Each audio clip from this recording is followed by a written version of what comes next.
Welcome to Prepping for the Studio. If you're a musician or musical artist that wants to learn more about what goes on, how to prepare, or how to make the most out of your studio session, you're in the right place.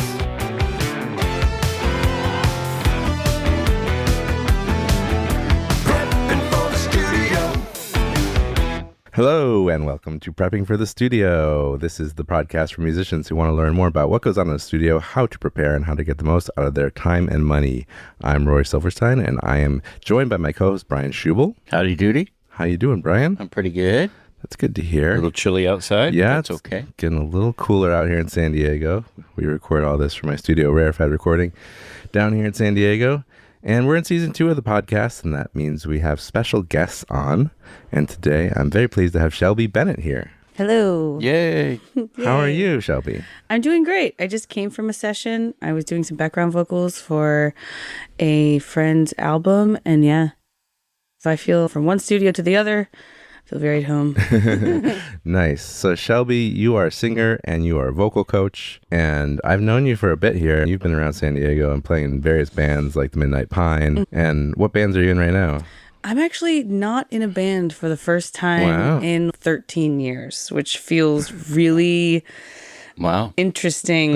There's definitely an element of identity crisis because for so long the bands came into the room before I did. Oh, Shelbi from the Midnight Pine, Shelbi from the Have-Nots, Shelbi from Baby Bushka. And I'm playing like synth in some little projects, but I'm like singing backups. And so it feels like it doesn't count, or it feels different than leading a band and having that. I am enjoying having time to think about my solo stuff because I do have, after all this time, I've got 2.5 albums worth of stuff that never really was a Have-Not song. It never really was a Midnight Pine song. So I'm looking forward to exploring what that sounds like when it's just Shelbi. It feels really weird. Yeah.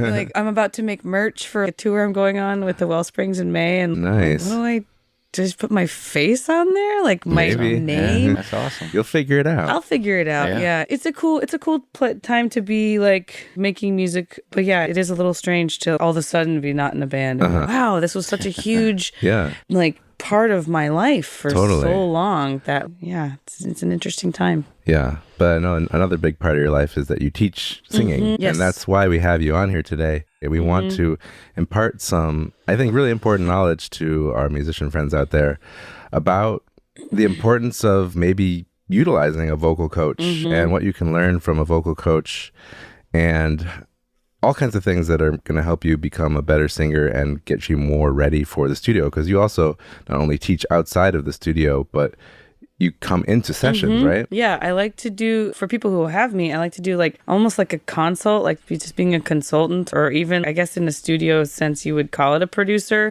But it's basically just going in with someone and speaking that language that is only like positive, but still getting to the fact of maybe something's a little flat, or maybe, you need to brighten the tone a little bit. And this is not to say anything about any producers, but sometimes producers don't really know that language. Yes. And so they will try to say what they're thinking and what like sound they want to hear, but the way that they're saying it might be just confusing, or you know how it is in the studio. Everyone's got like their own ways of being like, I just want it to sound the same note but different. Yeah. And so do it again but better. Yeah. And like when I know, like I can only speak to my own experience having done a ton of different session work over the last 13 years, because I've done a lot of background vocal work, a lot of commercial stuff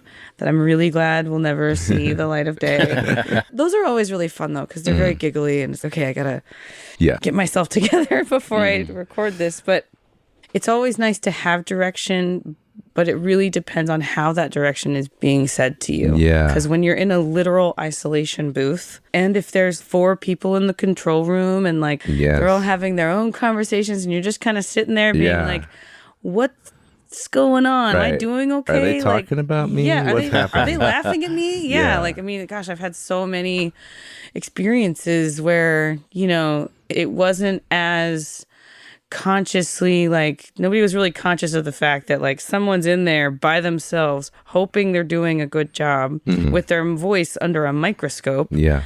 And there's somebody literally picking all the little bubbles and all the little things. And it's a really stressful thing, especially if you're new to performing, because recording is just a very different set of skills than performing too. So it can be really jarring and really like uncomfortable for a new singer to come in. And so it's nice when they have someone who's like, hey, I'm here with you. Yeah. There's things happening right now, but you're doing great. Maybe try to attack it a little harder, sing it like you're performing or whatever. There's 1,000 different instructions and adjustments. The window between the rooms can be very obtrusive many times because we're all talking in here and they're performing and they're like, if the talkback's not on, what are they saying? You start to wonder. Where did I mess up? That's the thing that I really liked in this last session, and what I always like about working with Ben is that he has the talkback on the whole time. And it's nice because I don't have a window at that place. I'm just in another room. Yeah. And so it's nice to have the talkback on the whole time so that I can hear their process. I can hear like, oh, maybe what if she sings a little bit more straight or if she follows the melody a little bit more. So I'm more informed. So I'm not sitting there being like, do they like it? Yeah. Do they do a good job or am I going to get fired? Or it's even scarier when it's your own work. Yeah. And it's your own work and you're trying to like get to the best take that you can. And truly, I have some really good friends that I don't like working with because of just I call it like the bedside manner. Their way of making adjustments is just not very nice. Gotcha. For me. Maybe it works for other people. Like, what I've learned so much from being a vocal coach for over 10 years, is that you can't really plan lessons ahead of time. You are just waiting and seeing how your student is when they walk in. Okay. Are they like doing really good today? And can they take a bit of bluntness in adjustments or in criticism? Yeah. Or do I need to like come around it and say like, hey, maybe let's like do some warm-ups before we start to like record in the red. Right. Going back, let's talk a little bit about just the idea of getting a vocal coach outside the studio, just doing training. Yeah. Besides the obvious of improving your pitch, like what kind of things can a singer expect to be able to get out of a vocal teacher? There's so many things. I love talking about this stuff. This is great. Everybody's first lesson is an anatomy lesson. So I make them watch these videos that you can just find on YouTube of a camera going down like 4 different people's noses and then you can see their vocal cords. Whoa. It's fascinating. You should, absolutely look it up if you ever get bored. And so you get to see kind of a soprano, alto, tenor, bass, and how different each of those vocal cords look. And, it's kind of like guitar strings. Like the bass has like a thick vocal cord and the sopranos are so small, right? Just like everything else. So there's a lot of the anatomy stuff. We look at some diaphragmatic breathing and an MRI scan of the side of someone's head while they're singing. Wow. Which is fascinating because the tongue is just gigantic. It takes up most of the mouth. You don't think of it, but I guess it's just... You really don't. You only see part of it. It's so fascinating. MRI scans of people singing or even talking is really fascinating. And a lot of that just goes into endless conversation about vowel shapes. And vowel shapes are one of the big things that I talk about because there's not a lot of difference between ah and inside the mouth, and ah is just prettier.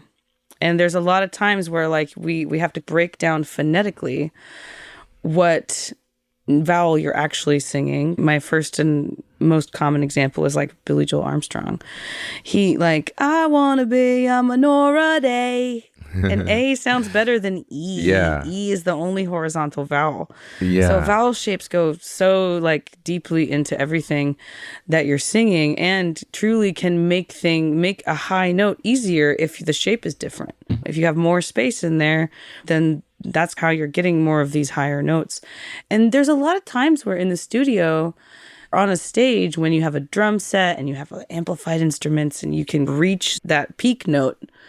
But in a studio, you don't have that energy swirling around you. You don't have the adrenaline, or it's just a different kind of adrenaline. So it's good to be able to like do it the same way every time. That's what vocal lessons help with, is being really consistent and getting your reps in. Because like when you're in the studio and you feel like you did the right take, but there's one thing that's wrong. If you're consistent and you've been doing vocal lessons, then you can do that again. You don't have to be like, oh, I don't know if I'm ever going to be able to line it all up again like that. So like by taking vocal lessons, you're really like investing in this instrument and you're just using it more, because singing is such a weird thing that we do. I love it, but it's so like there's a lot of different social things. Like I think a lot about if I'm at the DMV or in an airport or airplane, like what if I just started singing right now? It would be people would think I was crazy. Right. So there's not a lot of places for people to actually practice that and do it and get instruction. And so a lot of it is getting your vowel shapes, because if you're singing harmonies and your vowel isn't the same as someone else's, you could be singing the right note to forever, but if you're singing an and they're singing an it's not going to sound good. So this kind of gets into like, you're not only learning how to sing, but also get a good tone out of your voice. Would that be accurate? Yeah, and I think like the tone stuff goes a lot into vowel shape too, and just kind of really like placement of where in the mouth you are, because I could be like or I could be like ah. So there's so many different options, and what I tell my students a lot is explore your voice. There's a lot of different things that like I didn't know that I could do or I couldn't do the first time I tried it. Right. But then it's like, you're not going to pick up a guitar and be like, I suck, I guess I'm just going to quit. But with a voice, it's so personal. It's so emotional. Yeah. Like kids are so much easier to teach because they're learning the language and because they're always making weird sounds. And I mean, the lip trill, that's so hard for adults. Can you guys do that? Not really. A little bit. A little bit, but most of the time, like I have adults, like most of the time it takes them a couple weeks to even get it. But kids, they're making weird sounds all the time, and they have less like rules about being good at stuff. Yeah. And so I think a lot of they're probably less hard on themselves. I feel like pretty much everyone hates the sound of their own voice. Is that true? Yeah. Why is this? I don't know, because I think it's just it's like you sound different in your head. Right. And then as soon as you hear yourself outside of your head, you're like, what? That's not me. It's like your reflection looking different than what you think. Hypercritical. Yeah, disconcerting. I've truly like gotten used to the sound of my singing voice, but my speaking voice, I'm a little bit more used to it now, but it used to just grate on my ears because it feels like, man, who is that girl? Why does she sound like that? It's so weird. I guess some of it is you hear yourself partially through this bone conduction thing, right? Like yes. You're literally like vibrating the bones in your jaw, blah, blah, and it's all sort of vibrating your eardrum in a more direct way. So you sound deeper and fuller than you actually sound in everyone else. Yeah. Yeah, exactly. No, it's really weird. I tell my students a lot too, in the singing way, to record yourself on your phone. We all have this technology in our pockets all the time that is so helpful. They're such useful tools because like they're always like, no, I don't want to hear myself. And it's like, wouldn't you rather know? Wouldn't you rather know what you sound like before your mom posts a video on Facebook and then you're like, oh my God, I thought I did better than I did. Yeah. Wouldn't you rather know before you're in a studio where there's a bunch of professionals around you and you're, ooh, I'm not as prepared as I thought I was. Because I've had a couple people come in or take one lesson before a session because they were trying to get prepared, but it's just not enough time. Yeah, I would imagine. It's more like a fitness journey. Singing is. Yeah. I'm actually it's a muscle. Yeah, and it's about agility and it's about strength and how strongly you can sing for a long period of time. Because I mean, I'm getting over, I think we all were sick in January, but I'm getting over this kind of thing, and I'm just now getting back to like my B plus voice. Like when you're singing with the voice you have that day. Yeah. I've been in a C plus, B minus kind of vibe for a while, but now I'm finally getting back to my regular voice. But even at this last session, I was like, okay, I've got a few more reps of this particular line, but then I'm going to have to just pick the best one. And thankfully it was fine. But so let's talk about someone who does have a session coming up. Now, obviously, ideally they would have been training all this time, right? It's like a long distance runner. But let's say, either way, let's say they got a session coming up. What are the kinds of things that someone should be doing to prepare for the session that they have coming up to keep their vocals good and like be ready? Day of, you or say? maybe or before, like even before, week or so before. A couple weeks before. Yeah. I would be like, my biggest advice is to lip trill through all your songs. Why is that? Because you have to breathe from your diaphragm in order to make that sound happen. And it's a really great way to warm up yourself, warm up your voice without really pushing it that hard. Okay. And so your voice is melodically locked in. I have them do lip trills through a whole song and then do the whole song on an E with a glottal attack. Your like epiglottis is over by your vocal cords, and it's the ah sound rather than a ha. There's a lot of unnecessary H's that happen that are just not helpful for anyone. So you do it on an E and then an ah for the whole song, and then you sing the words and see where you're at. Okay, you know, because it's sometimes I feel like when you talk to people about vocal warm-ups, they think like me, and those are helpful. But what is a more practical way to do that? If you're about to play a show and you need to like go sit in your car and warm up, like what do? So why not like make it a more specific to the song that you're actually warming up for, and so that you're just stretching out and making it easier to make all that happen. So staying warm, I think is good. So like be vocalizing all the time. Would you wear a scarf? No, it's more like it's more like warm, like as in if you're preparing for a marathon, you're not just gonna like not run. You want to rest. Also, yes, you don't want to run yourself into the ground, but you want to make sure that your voice and everything is like, oh, okay, we're singing now. This is not a foreign thing to me, because the studio already feels foreign for someone who's not used to being in it and being in the room with the headphones and the mix and everything. So you want to just give yourself as much as you can to make sure that you feel like solid on that day. Gotcha. And so keeping yourself warmed up on your songs. If you're playing shows, that's a good thing. Like I remember the Have-Nots, we decided when we first started that we wanted to get 10 just throwaway shows under our belt before we recorded anything. So then by the time we went into the studio, we were so tight that we did 3 takes live of the songs, and then after that we did the overdubs of guitar solos, and I got to do my vocals and stuff.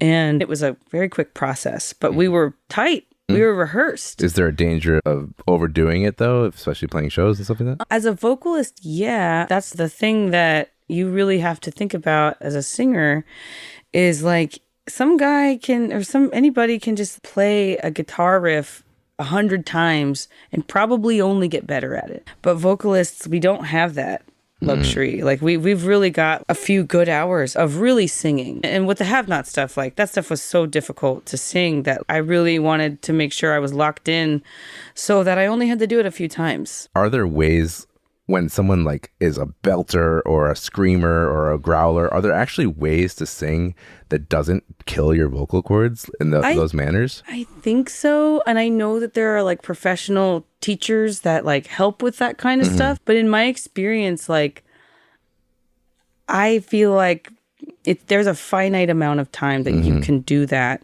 before you start to like really put some stress on it. Yeah. And you have to obviously like everything has to be locked in for a belt. Like you're breathing right, you're breathing early, you're prepared early, and then everything, all the vowel shapes, and it's all open, and you just have to lock it in. And a lot of times I see that the bigger notes are easier to lock in for people than the middle notes coming up to it. Like they know how to get to that big one, but then it's like all the ones that are like not as hard. So you don't have to really lock in, but you still do need to if you want them to sound good. I don't know. I think about this a lot because at the School of Rock, where I also teach, like, they're doing different kinds of songs. Like, they're doing Metallica right now. Okay. And so, like, I have these little girls who are assigned these Metallica songs, and it's a lot of fun.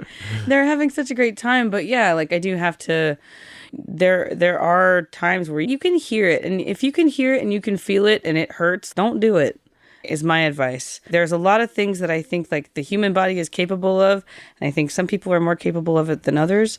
But if it's hurting and if it's like deteriorating faster than normal, then let's just don't do it. Find another way to be intense. I think there are other ways to show intensity in an audible way. Like Fiona Apple, she doesn't scream at all, but man, she's angry and you can hear it. So sometimes, I don't know, if somebody wants to scream and stuff, I'm sure there's people that can help with that, but I also I wonder how sustainable it is. Right. Yeah. Like when I do some workout stuff and I use a trainer, and she's always like, if it's like painful, let's stop. And there's a difference between feeling the burn. Right. Because I trade with a trainer. And it's actually an amazing trade because he's really vulnerable about his voice and I'm really vulnerable about my fitness journey or whatever. And so it's a great and they overlap so very easily and so great in a way that the metaphor is totally there, Yeah. What about, let's say you have a session on the day. It's the day of your session. You wake up. What's the morning look like for someone like that? The morning, hopefully you got good rest. Hopefully you slept. I feel like it starts the night before. You want to make sure that you're not, even if your session's not till the afternoon, sleep at night. It's just better. Your body is so connected to your sleep, especially the older you get. In my 20s, I don't know her. She was a beast. I don't get how she did all that. But yeah, if it were me, I need to have good rest, and I don't drink any dairy. Okay. Just because it's not gonna, sometimes if you have a latte, I don't think it's gonna kill you, but I don't really drink a lot of dairy anyways. Does it make a lot of mucus or something? Yeah, it just is a coagulant, and you don't really want that. The worst thing you could do is come in with a frappuccino, something that's cold and milky. You don't want that. And a lot of times I'll bring a electric kettle, like a water boiler, to the studio. I've brought ginger, even just raw ginger or ginger chews, something that keeps it warm. You don't want something like a mentholated thing, because that just cools everything down, and that's nice when you're sick, but that's not what you want when you're trying to sing. And it also numbs things, and you don't want to numb your vocal cords. If something hurts, you want to be able to feel it, right? And so ginger stuff. I've brought miso soup packets to just keep hydrated and be just really kind to your voice all day. Now I will try to rest as much as I can. There's a big balance between being warmed up and resting. But if I were to go into the studio for something other than background vocals like I did today, I would have not gone out last night and talked to people, because the talking, that's what really and anybody who's performed at a bar before where all their friends are there and they're playing last because they're headlining and they're talking to all their friends and their family, and then by the time they get to their set, their voice is gone. It's crazy because they've been talking too much, and obviously you want to talk to your people and everything. I've heard that talking is I experienced it myself, because I'll do a new intern or whatever, and I'm training them. I have to explain a lot of things. My voice is strained after that. Tired. Yeah. Even laughing too much can really make you feel tired, can start you feeling tired. So you want to feel ready to go.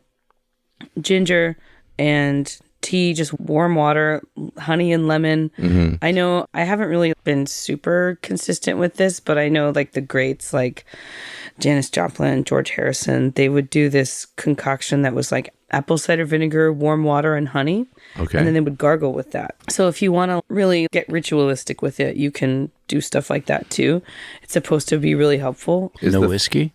Oh, yeah. There's always that too. But you can't start that too early. Then I do feel too I don't really like the sessions to go super long either. I've had friends and I've had different projects where they don't have a time contingency, or they're not paying for the studio. We're getting bro deal. a bro deal, so they're just there all day, and I'm like, dude, I can't, like, we haven't seen the outside sun in a million years, guys. Yeah. So I think, like, also mentally being like, and it helps when the people that you're working with understand this too, that your voice can't go all day. Yeah.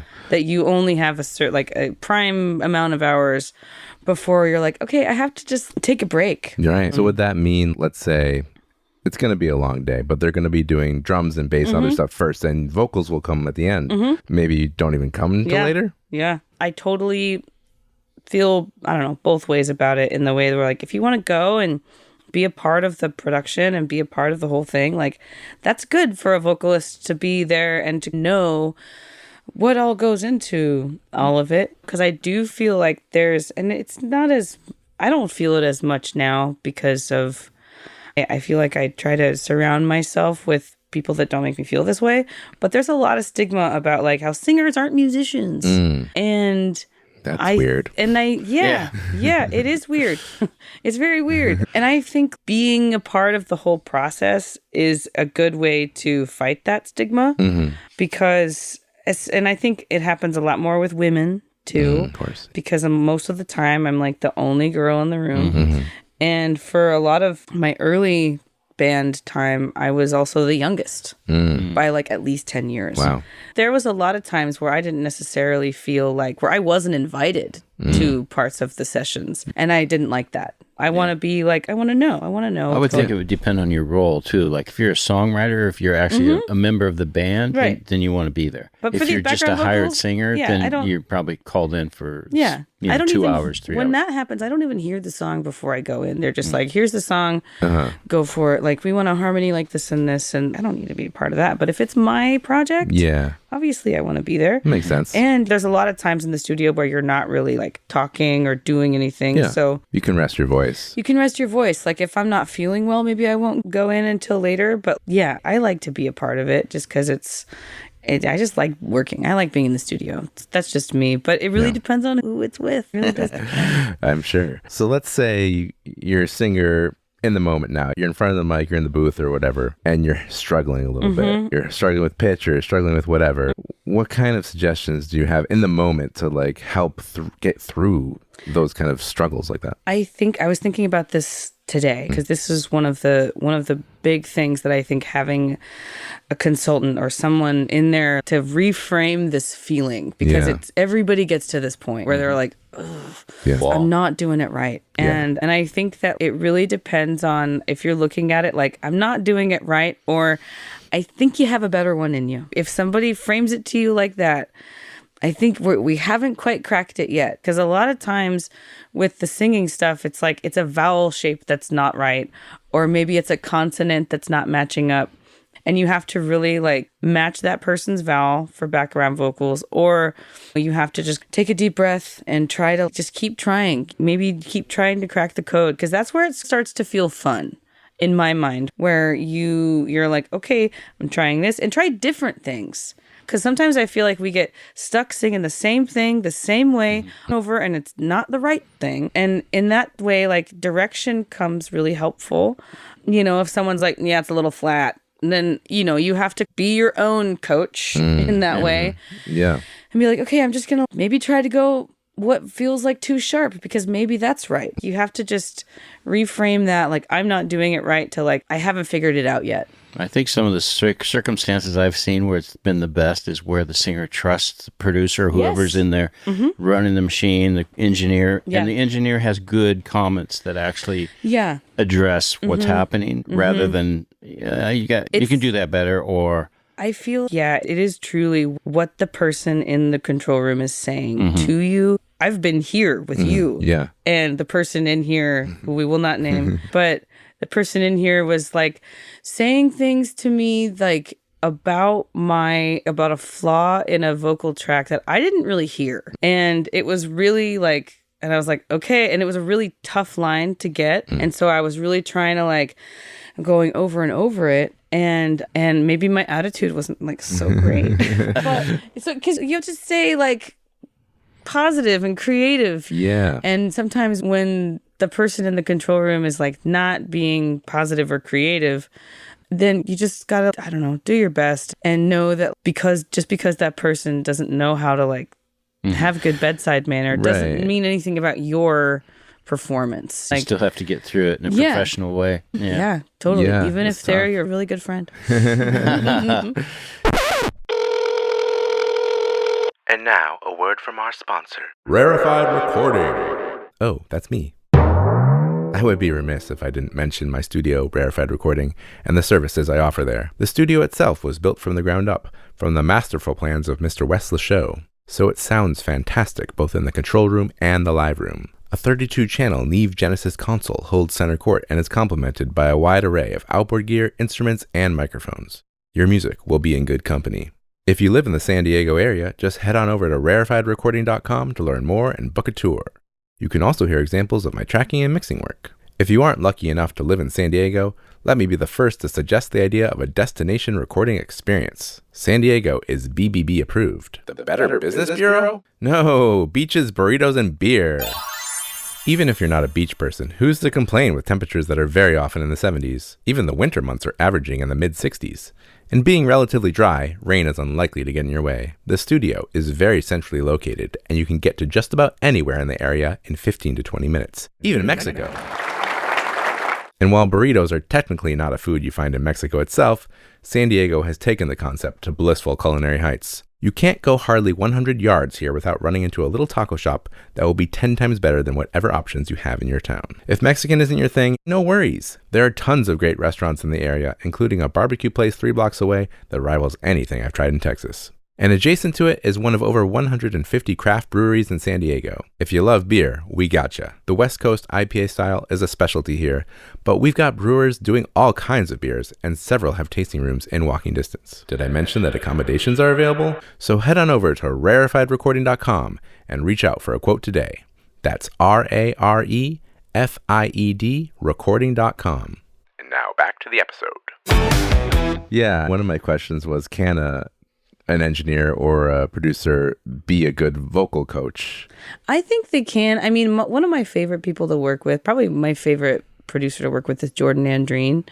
We did a lot of the Midnight Pine stuff with him. Mm-hmm. He repairs a lot of stuff. Like he's just a really awesome, very smart. Shout out to Jordan. Yeah, shout out to Jordan. I love working with him. Probably the bulk of my experience has been with him in some way. I really love the way he coaches me through these things, because there were some things that we were doing, we were just making stuff up, and that's a lot of fun because there's no right answer to it, but you're still like going over it and over and over it, and you're trying to discover what's there. If studio time can be like looked at as a point of discovery or like a playful kind of, ooh, I don't know, that's cool. That was a happy accident. Yeah. Because there's so many times where someone has an idea and then something else happens and they're like, actually, that wasn't my idea, but that was cool. And what he says to me all the time is, I think you got a better one. Okay. Where he's, yeah, that was cool, but I think we got a better one. And I'm usually like,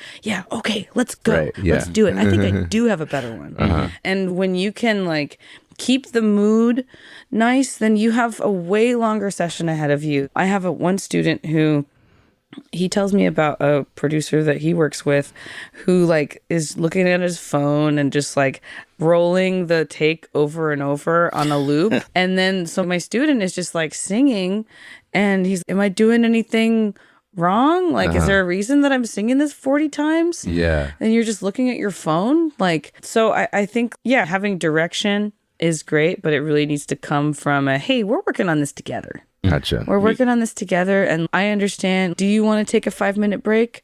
Because a 5-minute break can turn into a 5-hour break if you don't take it too soon. Yeah. What's that point where you should take a break? I feel like you'll be able to, any producer, if they're paying attention to the person in the booth between the takes, like, and they're, okay, yeah, all right, let's go. Let's do it again. If once they start to feel a little like defeated and or overly frustrated, they're frustrated and like they should just take a break, like a 15-minute. Okay, like maybe go get some fresh air, get out of that tiny room and come joke with us for a second. Let's recenter because it's so easy to get in your head about the same line that you're singing over and over, and then you're like, I wrote this line. Is it even good?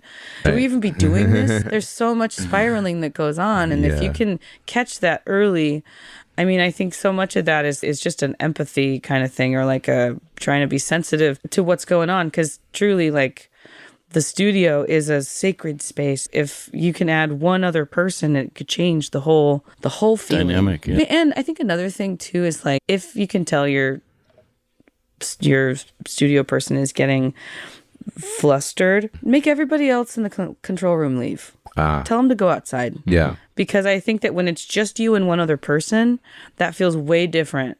I have way thicker skin now, but man, like, it feels way different than when there's like a group of people and they're like, what should we eat later? Blah, blah, blah. And it's just, and even hearing that on the talk back, you're like, talk back and there's all this chatter. Yeah, or like laughter. And no you're one's like, really paying is attention. Is that about me? I don't know. I'm in here just like slaving away by myself or whatever. It's so easy to think that. Or they could be hypercritical, like you got people ganging up on you, maybe. Or just they can actually be like pointing out the flaws in your take, and that's hard too. And you're getting a lot of cooks in the kitchen. And it's too many sometimes. I've been in so many different situations where like background vocals are the last thing that usually gets added to things. So I'm usually singing over tracks that are basically finished. And it sucks when like the whole band is in there. At least when I sang on the last Wild Wild West record, it was just Mikey. And that was it. Or it was just Tajon. It's nice when somebody has an idea. I feel like this is the way for all creative things, though. I just did a fun photo shoot the other day where we had a couple of ideas, a couple of props, just see what happens. Okay. The song is there. You have this harmony idea.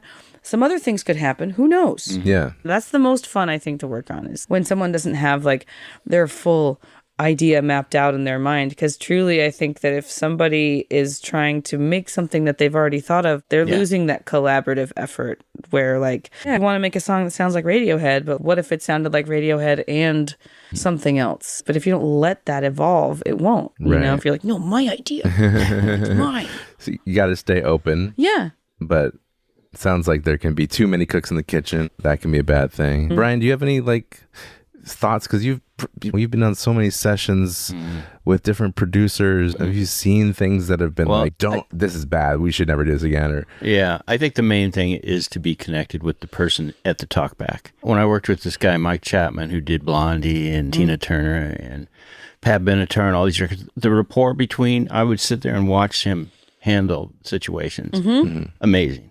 Amazing. And there was so much respect between them all, not just one way. And the other thing that I've always found to be really important is headphone mix. So if somebody's struggling, you say, okay, what could I help you? You think you need a little more, reverb or of the tune, like a little more of the pitch. Yeah. Less of you, more of you. Reverb. Yeah. All that stuff is really important. Yeah. It is really nice when you have a little like box in there with you that they're like, okay, here's the mix, here's your live vocal, here's his vocal, and here's everything else. It is really helpful to have that. And truly, like when someone's not used to being in a studio, they don't know how to ask for that. Also, 1 ear off sometimes can help. I did sometimes that today. No headphones at all, singing on speakers. I've worked with artists like that. Yeah. I've heard for some people that's really the only way they can do it. Bono does that. It has to be that way. Well, Bono's like amazing. So I did hear somebody, I was talking to another like Irish musician, and Ireland's so small. I don't know why I didn't think about this, but she's like, oh yeah, Bono, we know each other. I'm like, of course you do. And she was saying that he has a whole, like, she was asking about his like warm-up thing. If he's got a big show that night, he also takes like antacids. Oh. Because there's nothing that sucks more than if you have heartburn and you're burping. That's another thing I would do the day of. Don't drink anything carbonated. Okay. Because the burping or whatever will slow you down in some ways. Or you'll hear it. And yeah, heartburn sucks. I didn't used to have it, but like now once, I do. And it was terrible. You've only had it once? I think so. Yeah. That's funny. Yeah. That's so nice. I remember working with somebody who would smoke cigarettes, so her voice would be a little rough. Okay. I wouldn't recommend it. That's going the opposite. Sometimes I won't lie. There's going back to the whiskey thing. Like there is also the vibe. Like you don't want to be like too drunk. Obviously, you shouldn't have to be drunk at all. But there is some kind of, whiskey. It'll definitely keep you warm. It'll keep you loose. You just have to like take it lightly because it could also turn your whole affect upside down if you're too drunk. I've seen that, and I'm sure. Like, well, now we're not getting anything done. Yeah, the sobriety test of walking a line. Yeah. So you get too drunk, you can't control your vocal cords anymore, I imagine. And I don't know. I feel like it depends on the kind of take that you're looking for, because there were some have-nots takes. Like we covered Search and Destroy by the Stooges, and it was so much fun, and I definitely was like a little drunk for that one because it was so wild, and so it was it felt very appropriate for that kind of music. But I don't think if you're trying to like match vowels, and if you're trying to, especially if you're singing doubles, matching your own vowels while you're doing that, I feel like people get stuck there a lot, where they're like, okay, you have that, now let's get a double, and it's hard to do exactly what you did before. And if your double's not exactly the same, it's gonna sound bad. Right. Is there any tips you have for getting that consistency of doing doubles and stuff? I mean, I think that's where the vocal coaching comes in. That's where just your consistent voice in general, like having knowledge of what vowels you're doing, because you can go so far. Because I mean, like it's so, you can go deep or shallow with all this stuff, and so as long as you know what you did, then you can recreate it. Gotcha. And that's true about singing with other people too, because I sang the other day with John Webina. I went and sang on one of his tracks, and we had a great time. It was so fun, but the hardest part was his cadence is very like hip hop. Gotcha. And the song was not very hip hop, but because he's so steeped in that, it just comes out cool and different. And the cadence was the hardest thing for me to get. Yeah. Because you have to like figure out where these consonants are going to land. And like there's one that I had to run over like quite a few times. And so it's just knowing more is going to help you no matter what about your voice. Like I feel like people think of singing as an afterthought a lot, of like, oh yeah, singing, whatever, everyone can do it. Yeah. But like, no. You ask those people that think that to sing something, and they're like, it looks like you asked them to take their clothes off. They're like, oh no, I could never. So yeah, I know. I think everyone can sing. I think it's totally possible. I think everyone's just starting at different points of learning that. If you can't match pitch, then we're starting there. Yeah, that seems like the fundamental part. And I've had students that were like that, and you know what? And I've had students that can't clap on the beat. And thankfully, they're not in a studio. They're just in a lesson. And so they're not like... Or a jazz band. Yeah, exactly. It's jazzy. But what about the more emotional part of things? Like we talk about the idea of memorizing your lyrics because we feel like that's a better way to get into the song instead of having to read them as you're singing them. Right. Well, do you agree with that? If you wrote it, then yeah. Yeah. Sometimes it's nice to have. I like to have lyrics there. Yeah. But only look at them if I need it. Yeah. I mean, because that's the way to memorize anything. Like you're never gonna remember anything if it's always right in front of your face. That's why we don't know anybody's phone number. I just don't need to know it. Good point.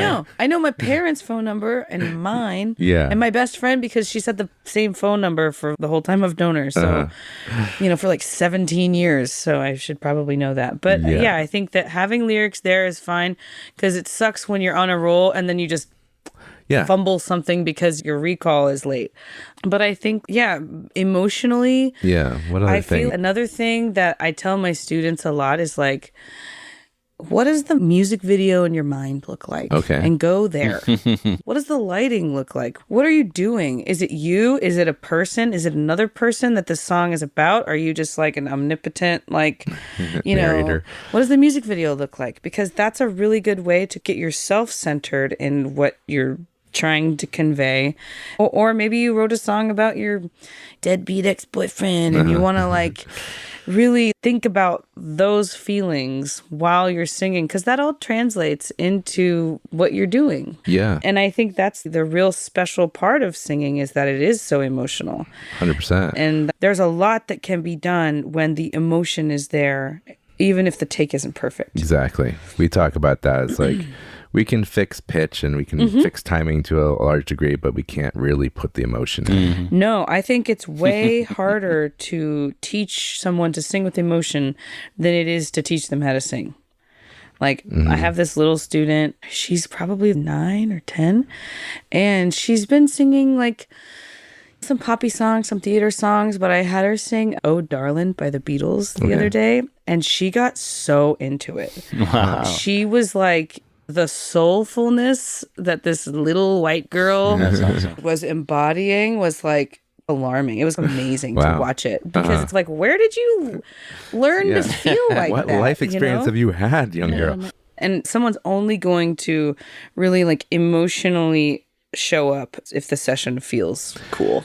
How do you make the environment feel right in Lighting the studio? helps. The studio is great because there's always, you can make it dark in there. I have some students who they like to have the lights off in the booth like completely. They like to be completely in the dark. Okay. And I mean, that's fine. I like a little bit of light, but mood lighting, sometimes I will bring like a Palo Santo stick or something to like make the smell something that you like. Having a candle, I don't know, just like stuff that I think it's up to the singer to kind of create their own environment so that they can feel like they can emote. And I do feel like having nobody in the control room is helpful, because that is kind of the most vulnerable. No, one person definitely. And the nice one, because sometimes if you're working with a guy that feels like a robot, like it's going to be hard to get emotional. Right. Yeah, I have had some singers put maybe a photo of the person that they're singing about or to, you know, in front of them. That's a great idea. I was working with a rock band once, and I won't name who they are, but the singer had a mirror, a full-length mirror in front of himself. If that's what gets you there, I don't know. I personally, that wouldn't help me at all. But I do think singing in the mirror is helpful. Sure. Okay. For facial things, because there's so many times where, like, you know, you don't realize that you're not opening your mouth at all. There's a lot of times where people, I'm like, yeah, open your mouth, and they're like, aw. Do you do the thing where if somebody's not hitting a note, you say smile when you sing it? Sometimes I do. So I feel like that's a good like brightener, or like I say scrunchy nose. This is a scrunchy nose note. It's not necessarily nasally, but it's a little bit brighter. That's interesting, Because I generally have a darker tone, and sometimes I have to brighten up my tone in order to like make it blend more with other people, you know? So, yeah. I remember working here with somebody, and he always wants to sing over there in the corner. So out of sight. So no one can see him. Yeah, fair enough. Great. I'm good with that. Yeah, honestly, if being observed or not being observed is helpful, sometimes I think that being observed is helpful because it makes me feel like I'm performing. And in that lock-in of performance, I'm just a machine. So I'll just be like, you know, like I will totally turn it up for a performance. Gotcha. And I think that when you're recording, and I know a few different bands that their like studio recordings just don't have the same gusto as their live performances. Common problem. Yeah. And so like I try to sing it as close to the live energy as I can. Makes sense. So for like the Have-Nots, that was like just, I knew I only had a few good takes in me for songs like that. So I really tried to like, and then I would go a little bit harder, get a little bit grittier and nastier at the end on the last track, because I knew, okay, I don't have to do this again. With the Midnight Pine, it's okay. Live is a little more delicate. Like that was much more of a fun band to be in the studio and not as fun to do live, because when things get really delicate in a live setting, it's, you know, it depends on how quiet the room is. Yeah. You know, so I've sang over a lot of people being like, can I get a whiskey Coke at the bar or whatever? And it's fine, whatever. I'm not like... It's a challenge, I think. It's a challenge. And it really is. It's just a challenge for your focus. If you can take your emotion out of that, it's more just like, that's just distracting. Yeah. So in the studio, it's nice because you have no distractions. You can just focus in on what you're doing. You can be seen. You can not be seen. Yeah. Having not the peanut gallery in the control room is really helpful. I do think that bringing something that smells Smell's a powerful thing. Yes, it's super primordial or whatever the word is. Yeah. That's a good word. If that's not real, it's good. I think maybe the word is primal. Yes. Primordial feels, isn't that like primordial ooze? Yeah. Like the I Big think I Bang? went too far. It's just primal. Yeah. Honestly, if you go deep enough, though, it is primordial. Yeah, let's just say that's right. I have no idea. But yeah, it is, because it's like as little amoebas that we all came from. It was like you were bumping into chemicals. Yeah. And that was the only thing you had. So smell is like your body bumping into chemicals, detecting what they are. So yeah, it's totally straight to the... And even when I travel, I like to bring a soap that is my soap. Because it's a really grounding, like when you're in a shower in a different country and you're like, miss me home. You know, having something that smells like home is like psychologically very powerful. Yeah. So like if you're feeling nervous going into a studio, wear stuff that's comfortable. Bring like something that smells like home or makes you feel relaxed, and just realize that you're an artist and you got to take care of yourself in this way, because you know nobody else is going to, until maybe you're like hugely famous or whatever. Right. But it's a little womb, and you have to like, creation is supposed to be happening, and if it doesn't feel like creation, then something's gonna feel off. Yeah, I think you're right. What about what I call working the mic, which I think is a technique that I think most people don't really understand? Have you learned how to do that? Can you talk at all about how one works the mic? What is that? What am I talking about? I feel like direction's helpful sometimes, because there have been times where if I'm singing really loud, I know I don't need to be that close. Yep. You know, if I can hear myself, like right now, I can hear myself enough. I know I don't need to be right here. And like, a lot of times I know if I'm going to be like really letting it rip, I will go a little farther. Yeah. But I usually just take direction, because sometimes the engineer is in there and they got it. They're taking care of the compression that needs to happen in order for me not to like ruin this mic or, you know, or make it sound like it's peaking or something. So, I mean, having someone tell you like, okay, and for this one, like for one time when I was here with Jordan, we were doing something for Wormhole. And I was like right on top of it, and I was whispering, but it felt so big. So it really just depends on what mic you're using, on like who's on the board, and what sound you're looking for. As you get closer to a microphone, it generally gets more low end. It's called proximity effect. Let's just mostly take the advice from the engineer. If the engineer is telling you, hey, on that quiet part or whatever, get closer, because I do that sometimes. Totally. And just because I feel like when you put somebody who's never been in a studio in front of a mic and there's a screen and you're like, don't touch the mic, and they're like, okay.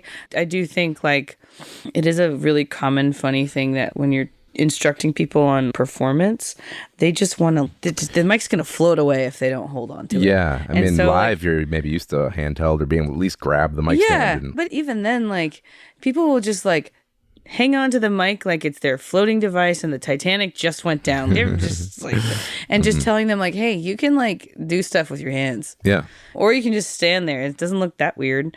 And so being able to kind of be in the studio and you're like, you don't have to touch anything. You can just do whatever with your hands. You can dance. Yeah, dance. I do a lot of dancing in the studio. I videotaped what I was doing when I was in the studio today, just to kind of like see what, and it was also for socials. I don't know. I'm doing a lot of just like dancing movement so that you don't have to just go from 0 to 60 when you're singing an upbeat song. When you're singing a slower song, the movement's going to be different, but you don't have to stand there like a statue. I feel like the movement is helpful a lot. As long as you're not making extraneous sounds. Yeah, as long as you're not like getting yourself out of breath, because that's the thing I have to remind myself of a lot. Is okay, Shelby, don't like dance around too much because you still have to sing. Right. Use your breath. Don't wear any dangly earrings or necklaces. Don't snap, don't clap, don't like stomp your feet. Yeah, you can do anything that's not obviously gonna be picked up on the mic. But I don't know, even sometimes with that, it's like, oh, I don't know, I heard a little like stomp in there and it was cool. Yeah, sometimes it totally works. Yeah. Some singers are very sibilant. Their S's are extremely powerful. Is there anything that a singer can do if they're finding that this is them, that they have the bad S problem? I think that like because there's also kind of like The S is a spectrum because it's from like s to a lisp or something. And so, I mean, I think vocal lessons help a lot with that, and to also make sure that you're leaving. Sometimes people go into an S way too early, or they cut the vowel and they go into the consonant. They do it with M's, they do it with R's. Like, I'm trying to think of. I'm not gonna be able to think of what I was doing the other day, but it was if you like, and the ah turns into an E when you're saying like. It's an I, but it's really an ah and an E. Okay. And then you want to cap the K at the very end. And I think, like, I'm always instructing people to sing on the vowel. Unless it's a really articulate, like, unless that's something that's part of what you're doing, just try to make the vowel as nice as possible, because that's where your energy goes. Yeah, and that's the not into part. the S or the if the S is like or the too long or whatever, or if the R is too hard, then it's just gonna sound like a cartoon. Yeah, you know. And I think, like, I don't know, like, I know. It all kind of goes back to, like, who's giving the adjustment and how are they doing it. And because, there's a ton of wrong ways to say stuff that makes people be like, well, I like the way I say my S's, okay? The awareness, and I think that is where the lessons beforehand come in, of being like, okay, I'm aware of these S's. I've heard them. I've heard what it sounds like when I do it too long, and I don't like that either. You know, maybe like showing people, like, hey, can I just show you what I'm talking about right now? Instead of telling them. Like, a show don't tell is so helpful, because then they'll be able to hear it and be like, yeah, you're right, that is weird. And if they've never heard anybody talk about their sibilants or their S's before, they're going to be like, I don't get it. What are you talking about? I think probably it's a thing that the person themselves has no awareness of, because they're just the way that they talk or the way they sing. And totally. It just so happens that I've noticed some singers have way more pronounced S's than others. And it depends on the song too. I've definitely had Jordan tell me many times before, he's like, hey, lay off like the P's. Or, you know, like, you don't have to dig so hard into those things. Yeah, and soften them somehow. Yeah, totally. Yeah. And it's so our techniques. Yeah, it's all just getting adjustments and being like, yeah, you're right, I was going into it because I thought it was fun, but if you don't think it sounds good, I trust you. Yeah, P's sound like a big bass bump. Totally. And I think, being able to trust the person that you're working with is so important. And let's say you have me as a vocal coach and you're going into the studio and you're like, I trust you. And you even, like, know the engineer, and I just want you to be there to, like, be able to translate what that person needs from me. Because if this person is a new singer and they don't have the language of, like, maybe brighter, maybe instead of brighter, like scrunchy nose, you know, like, kind of trying to figure out how to talk to them in a way that you don't need, like, 10 years of experience to understand. Because there's so many, like, words that we use that, in a lot of ways, unless you realize what we're talking about, they don't apply. You know, like a velvety thing, or they're like, I don't know what you mean by that. So, yeah. Gotcha. Yeah. This is a lot of great insight. You got any other questions, Brian, about this sort of thing? No, I can't think of anything. I know that I will add that when I work with a less experienced singer, if you sometimes will make comments, it will sometimes take them out of the vibe. And they'll try to do what you're asking, but it'll be to the extreme, and it'll be like too far, which I get, because they're just trying to be helpful, but sometimes it pulls them right out of the vibe. Like if you tell a drummer, play softer, they'll slow down as well. That's not all what I meant. But then the more experienced ones who've been doing it for a while, they start to learn the mic.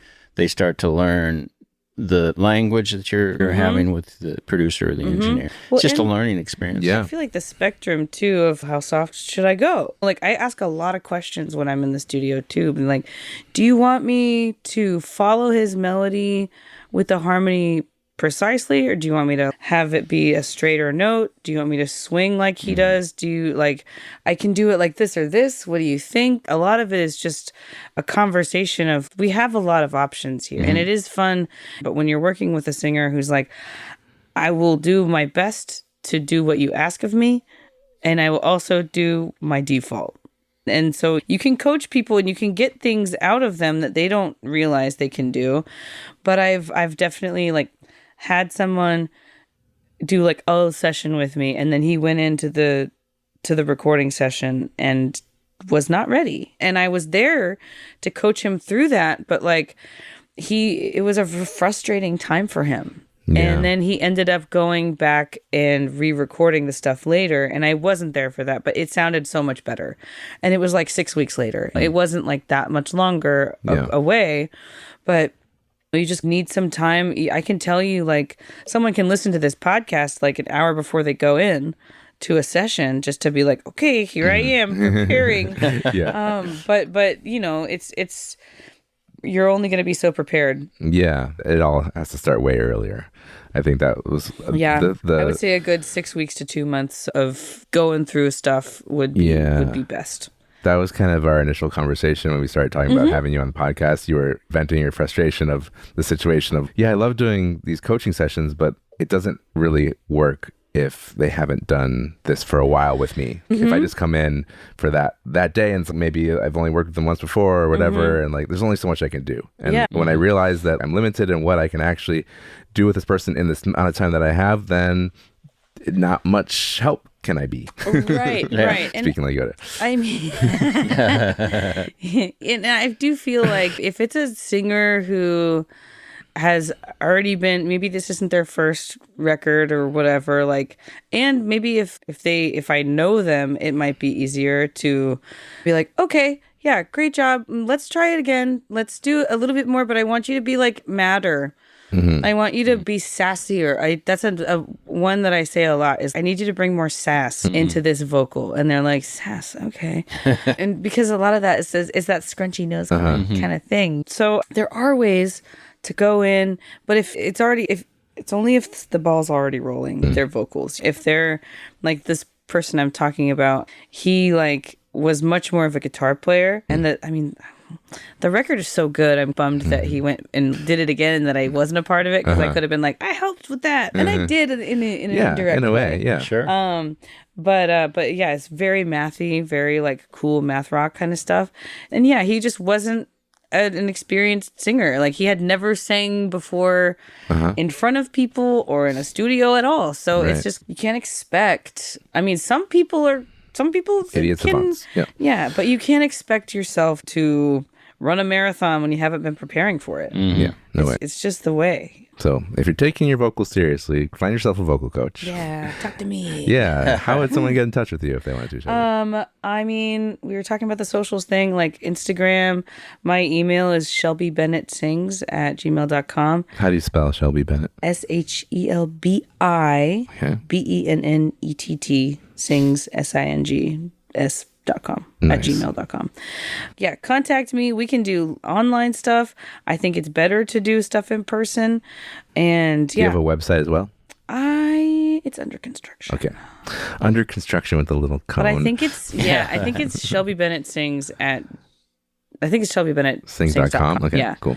And yeah, so, I mean, and I'm available for background vocals, for all kinds of voiceover stuff. Like, you're in San Diego, but I assume you would travel a little ways at least. Totally. I work a lot in LA too. Nice. And yeah, depending on how much it pays, I'll go wherever. Awesome. You know?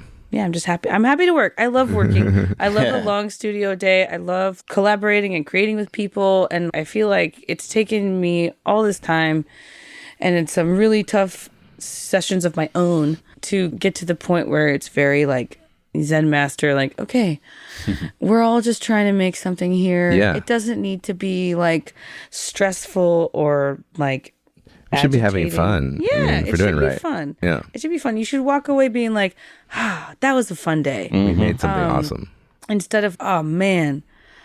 Instead of any other way that you feel. You should walk away from your sessions feeling good. You should walk away from your lessons feeling good. And if you're not, then you're not working with the right people. Yeah. You know? Yeah. Thanks for coming on, Shelbi. Thanks for having me. This was great. Very cool. Thank you so much. You're welcome. All right, guys. We'll catch you on the next one. Sounds good. See ya. Bye. Bye. That's our show for today, folks. Thanks so much for listening to Prepping for the Studio. If you enjoyed this episode, please leave us a 5-star review on whatever platform you listen to your podcast from. And don't forget to subscribe and tell your friends. Episode info and my ebook, A Musician's Guide to the Recording Studio, are available at preppingforthestudio.com. If you have any questions, feel free to reach out there. Prepping for the Studio was recorded and edited at Rarefied Recording by me, Roy Silverstein. Theme music written by myself and Ariel Levine. Performed and recorded by Ariel Levine. Many thanks to my co-host Brian Schubel and you. Best of luck to you and your musical endeavors. And remember, as Alexander Graham Bell once said, before anything else, preparation is the key to success. We'll see you next time.